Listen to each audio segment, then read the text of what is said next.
la liberté.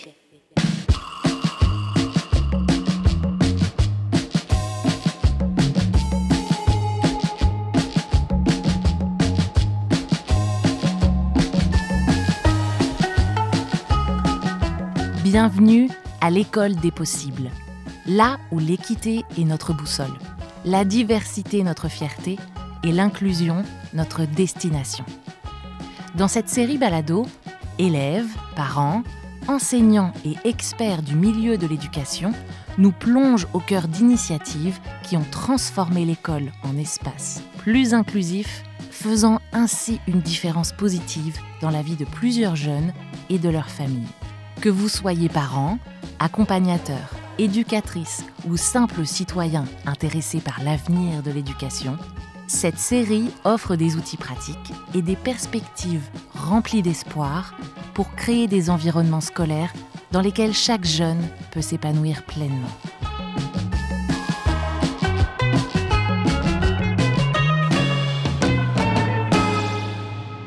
Dans cet épisode, nous rencontrons Mireille. Mireille utilise les pronoms « elle » et « elle » et nous raconte son cheminement identitaire durant son parcours scolaire et surtout comment la création d'une alliance allosexuelle-hétérosexuelle a fait toute la différence durant ses années au secondaire. Quand c'est venu au secondaire, il y avait plusieurs commentaires qui étaient faits par rapport avec mon identité, l'identité de d'autres personnes. Alors, j'ai eu des commentaires des personnes que je devrais me suicider pour mon identité. J'avais un collant d'alliés sur mon casier à un certain point au secondaire. Puis, il y a quelqu'un qui a décidé qu'il voulait déchirer mon collant du casier, faire des affaires comme ça. Puis, parfois, c'est des petits commentaires à mon visage, mais souvent, c'est des commentaires derrière mon dos. Puis, c'est comme, ça crée pas un aspect de sécurité parce que là, c'est comme, t'as ton identité, puis là, il y a des personnes qui disent des affaires à ton sujet, des choses comme ça. Puis, non seulement ça, j'ai aussi passé à travers des processus où il y a des amis que j'avais qui étaient pas confortables avec mon identité. Et à cause de ça, c'est comme j'étais à travers un processus où j'avais pas d'amis, où j'en avais moins que j'en avais d'habitude parce que ils étaient pas corrects avec mon identité puis qui j'étais. Puis là, pas d'amis dans un environnement qui était pas sécuritaire, ça crée beaucoup de problèmes internes pour une personne. Puis ça menait à plusieurs problèmes de santé mentale, des affaires comme ça, qui n'est pas quelque chose qui devrait ressortir d'une expérience au secondaire ou à l'école de n'importe qui. Je dirais que ne pas se voir dans un environnement, ne pas se lire, ne pas se dire dans cet environnement, c'est ne pas exister finalement, comme individu. Sylvie Berthelot-Dilk, professeure à la faculté de l'éducation de l'Université de Saint-Boniface, experte en éducation inclusive. On oublie que tu ne peux pas être bien dans ta peau si tu ne peux pas parler de qui est toi-même et t'accepter toi-même parce que tu te cherches et que tu ne peux pas exprimer qui tu es. Ça veut dire que si tu es dans cet état-là, probablement qu'au niveau de ta santé mentale, tu ne serais pas bien. Ça veut dire que tu développerais probablement des troubles de santé mentale comme de l'anxiété, peut-être de la dépression, pas parce que tu es membre de la communauté LGBTQ, mais parce que tu ne peux pas être toi-même. L'école a le mandat d'assurer un climat d'acceptation, de bienveillance, d'inclusion à l'école. Alors, elle a la chance d'offrir un climat dans lequel le jeune peut s'épanouir dans son identité et dans son orientation sexuelle. Elle peut faire toute une différence aussi où elle peut permettre aux jeunes de créer une AAH. Pour information, une AAH est une alliance allosexuelle hétérosexuelle. Donc, c'est un espace qui est dirigé par un élève et qui est généralement géré par des élèves, mais il va y avoir un enseignant qui va guider les élèves ou qui va appuyer les élèves dans l'organisation d'activités ou dans la gestion de cette activité. La façon que je fonctionne, puis j'ai toujours fonctionné, c'est que je vois un problème, puis je veux régler le problème. Alors, en 10e année, j'étais vraiment consciente des enjeux qu'il y avait au sein de l'école. Alors, j'ai décidé que j'aimerais commencer un groupe. On l'a appelé notre groupe de diversité, qui est aussi appelé un groupe alliance allosexuelle hétérosexuelle, c'est le nom plus commun, mais on l'a appelé notre groupe de diversité. Puis l'école a été un super bon soutien pour ça. Ils étaient contents de voir les projets qu'on faisait au sein de l'école. Et on a commencé ça, c'était une grande majorité de personnes queer qui formaient le groupe. Mais le but du groupe, c'était vraiment de créer des espaces sécuritaires pour n'importe quelle minorité dans notre école qui était francophone. Alors, c'était des choses de comme mettre des produits sanitaires dans les salles de bain, des affaires comme ça. Ça, c'est où qu'on a commencé, puis on a poussé pour d'autres enjeux. Mais le personnel de l'école, avec la majorité de nos projets, ils étaient super comme contents de nous appuyer, des affaires comme ça. Il y avait plusieurs profs qui étaient aussi prêts à venir à nos rencontres puis nous aider de cet aspect-là. Je pense qu'à un certain point, il y avait 4 profs qui étaient impliqués dans notre groupe, puis c'était comme un nombre équivalent de profs avec des élèves dans le groupe. Alors, c'était vraiment beau de voir que même s'il y avait des commentaires qui ressortaient d'autres étudiants, les profs étaient de notre côté puis voulaient faire certain qu'on avait l'expérience qu'on avait besoin au secondaire. Il y a des propos super importants que Mireille a rapportés sur lesquels j'aimerais commenter. La première chose, c'est vrai que dans les AAH, ou groupes de diversité comme elle l'a appelé, les écoles souvent les ouvrent à tout le monde. Parce que vraiment, l'idée, c'est qu'on ait aussi des alliés dans ces groupes-là. Puis des alliés, c'est des membres qui n'appartiennent pas à la communauté, mais qui soutiennent la communauté. Alors, on veut avoir des gens qui appuient la diversité et vraiment, on veut mettre en valeur l'intersectionnalité. Ce qu'elle a dit est super important en termes de diversité, mettre l'accent là-dessus. L'école a tout à fait raison de valoriser ça parce que c'est ce qu'on veut aujourd'hui. Puis la diversité est intersectionnelle. Ça fait partie du curriculum, ça fait partie de la langue, ça fait partie de tout ce qu'on veut valoriser dans une école. L'autre élément qu'elle a mentionné qui était super important, c'est les profs. J'ai trouvé ça super intéressant qu'il y avait autant de profs qu'il y avait d'élèves parce qu'il y a des études qui ont montré que dans certaines écoles, il y a des profs qui ne réagissaient pas, par exemple, aux commentaires homophobes dans les couloirs. Et ça, c'est quelque chose qui blesse énormément les élèves et qui fait que certains élèves ne viendront pas à l'école ou ne feront pas leur coming out ou n'auront pas confiance dans le corps enseignant parce que quand ils voient que le corps enseignant ne réagit pas quand on les attaque, bien ils se rétractent et puis ils se cachent finalement parce qu'ils ne voient pas qu'ils sont défendus. Alors ça, c'est un super atout dans une école que d'avoir des profs qui participent au groupe de diversité. Ça, c'est fabuleux.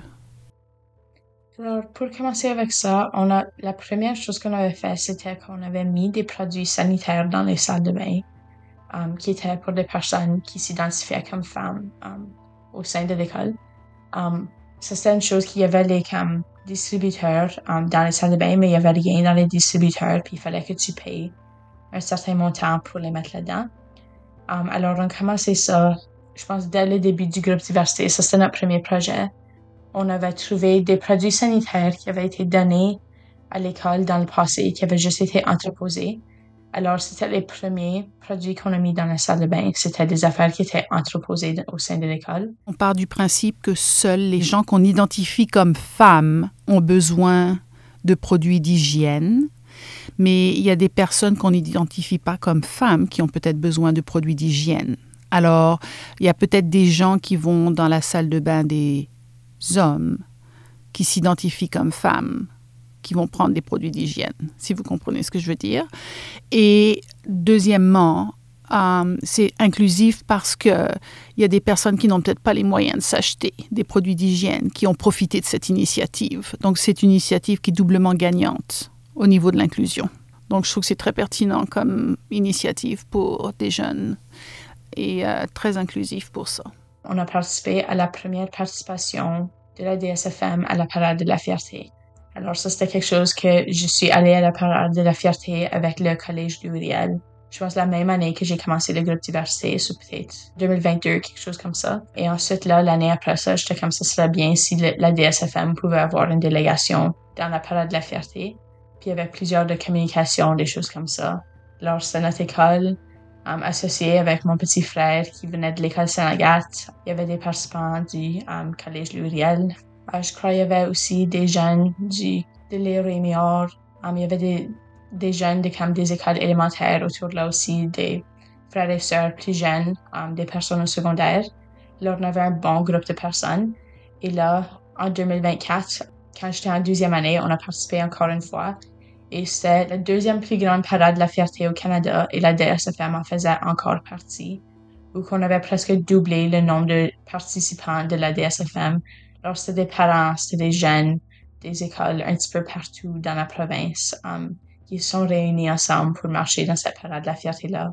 C'est super important ce que Mireille vient de dire parce que quand on a une communauté qui est marginalisée, quand on appartient à une communauté marginalisée et qu'on a une division scolaire comme ça qui participe à un événement comme la parade fierté, ça constitue un geste, j'allais dire un geste politique, un geste social phénoménal. Ça veut dire qu'on se positionne en termes de division scolaire sur le plan politique et social et qu'on affiche nos couleurs par rapport à ce groupe marginalisé. Et ça fait toute une différence par rapport à ce groupe. Et c'est super important parce que ça donne le ton. C'est essentiel de se positionner aujourd'hui, surtout pour ce groupe-là qui est vraiment malmené en ce moment. On sait ce qui se passe dans le Sud, on sait les conséquences et les vagues que ça occasionne chez nous au Canada. Alors, c'est très, très important de se positionner et je pense que ça fait une grande différence dans le soutien que ressent ce groupe-là. C'est quelque chose que je tiens vraiment à cœur parce que j'ai passé toute ma scolarité à l'intérieur de la DSFM, puis de voir le progrès de quand j'ai commencé, par exemple, en prématernelle, jusqu'au point que j'ai découvert mon identité en 7-8, jusqu'au point que j'ai gradué, puis ça, c'est le progrès qu'on a fait. C'est tellement spécial. Mais je pense, pour des écoles, surtout les écoles qui se trouvent, par exemple, au rural, on a vu beaucoup d'enjeux qui étaient comme mis en place quand ça venait à des étudiants au rural. C'était le fait de il fallait ouvertement dire que l'école était pas contre les identités queer, mais qu'il les supportait puis qu'il était prêt à les appuyer dans tous les enjeux qu'ils auraient. Juste parce que ne pas faire ça, c'est encore un aspect de se cacher des identités puis ça crée pas un espace complètement sécuritaire, même s'il y a des projets au sein de l'école qui sont en train d'aider à ces personnes-là, l'école en entier. Ce serait bien qu'ils étaient capables de se prononcer sur les droits des personnes queer en général, mais surtout au rural, c'est pas quelque chose qui est super efficace. Il y a plusieurs de différentes pensées, de différentes familles à l'intérieur de l'école, puis des fois, c'est meilleur de ne rien dire au sujet, puis juste laisser les activités se passer. Mais je pense que c'était une chose pour les éducateurs, c'est de montrer que c'est vraiment comme un établissement qui est allié aux personnes queer, ou vous êtes une personne qui est alliée aux personnes queer. So, qu'est-ce que j'ai surtout aimé de plusieurs de mes profs au secondaire, c'était qu'ils avaient l'option de mettre un collant qui disait allié sur, par exemple, leurs ordinateurs ou sur la porte de leur salle de classe, des affaires comme ça. Puis c'est cet aspect-là qui faisait certain que si j'allais voir ce prof, je savais qu'ils allaient être corrects avec mon identité. Alors, c'est quelque chose que je recommanderais, c'est juste trouver des façons de montrer que vous êtes alliés, juste parce que là, les jeunes se sentent vraiment en sécurité autour de ça. Mais non seulement avoir comme un indicateur comme physique qui montre que vous êtes alliés, mais c'est la façon de parler qui démontre qu'ils sont alliés, des affaires comme ça. Je me souviens, par exemple, mon prof d'espagnol au secondaire qui avait fait certain de me montrer c'était quoi la façon non-binaire de parler en espagnol. Juste au cas où je parlais en espagnol avec quelqu'un puis je voulais faire certaines des affaires qui étaient non-binaires en parlant de mon identité. Il a fait certain d'inclure ça dans une leçon qu'il m'a appris juste à moi. Puis je trouvais ça tellement spécial parce que c'est comme il a pris cette étape additionnelle afin d'aller trouver comment dire des choses qui étaient non-genrées en espagnol, puis il a fait certain de m'apprendre ça. Alors, c'est de faire cette étape qui va un petit peu plus loin pour faire montrer qu'ils sont alliés. Je pense que le rôle des enseignants est essentiel. On sait que l'enseignant a un impact hyper important dans la vie d'un jeune.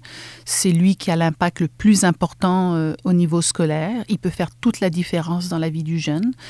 Le rôle de l'enseignant est important aussi au niveau de ce qu'il peut faire dans sa pédagogie. Aujourd'hui, on parle de pédagogie queer.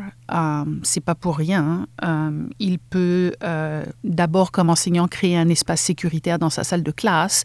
Puis ça, c'est pas seulement mettre un petit autocollant LGBTQ sur sa porte, mais c'est aussi demander aux élèves c'est quoi leur prénom, leur pronom, c'est quoi ce qu'ils aiment faire dans la vie. Donc, s'intéresser sincèrement à eux, c'est parler d'exemples LGBTQ dans son curriculum, c'est intégrer des textes de personnes LGBTQ, c'est citer des modèles positifs de personnes LGBTQ, puis pas seulement des personnes qui sont victimes, mais des personnes qui représentent des gens qui ont réussi dans la vie et qui représentent le succès de ces personnes-là.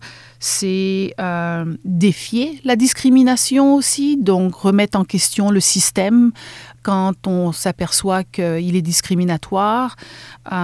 C'est enseigner le langage inclusif. Quand il en a la possibilité, comme je veux dire, ça ce sont des outils qu'on a aujourd'hui, puis de dire que le français est binaire, c'est pas suffisant. Il y a des outils en français pour parler de façon inclusive. On a des outils, utilisons-les. Il y a des outils comme par exemple, je ne sais pas si vous connaissez Lee Ayrton, c'est un prof qui enseigne à Queen's University. Il a sorti un livre avec plein d'unités pour enseigner de la maternelle à la 12e année, intégrant dans le curriculum des thématiques LGBTQ. Donc, on a des outils pour pouvoir faire un curriculum inclusif. C'est faire preuve d'ouverture d'esprit. C'est d'utiliser de la littérature jeunesse, comme j'ai ici un livre qui s'appelle « L'éducation à la sexualité, enseigné avec la littérature jeunesse ». On a plein d'outils. Alors, comme prof, on n'a pas d'excuses pour ne pas pour ne pas appuyer cette jeunesse. Je suis tellement fière de pouvoir dire que j'ai gradué de l'école collégiale Général Gabriel Roy. Quelque chose que je n'aurais pas nécessairement pu dire quand j'ai commencé en 9e année à cause de mes expériences avec mon identité, mais avec tout le processus qu'on a passé à travers. Je pense que ça l'a rendu juste tellement plus spécial. Puis les profs sont une tellement grande raison pourquoi je suis fière de cet aspect.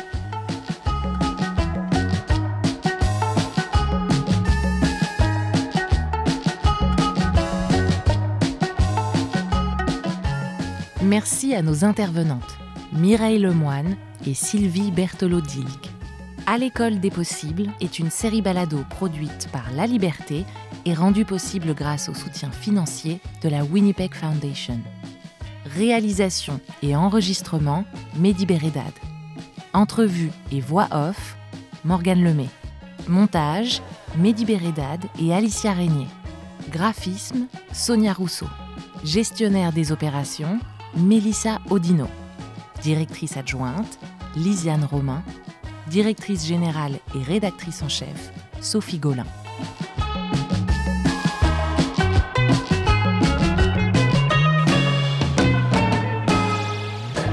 Merci à nos partenaires, l'Université de Saint-Boniface, la Division scolaire franco-manitobaine, la Division scolaire Louis Riel, le Bureau de l'éducation française du Manitoba et les éducatrices et éducateurs francophones du Manitoba.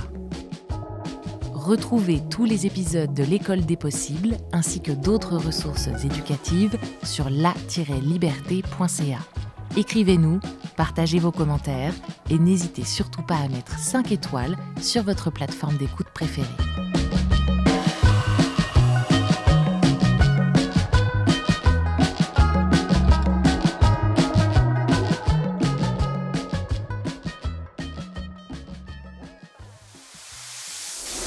La liberté.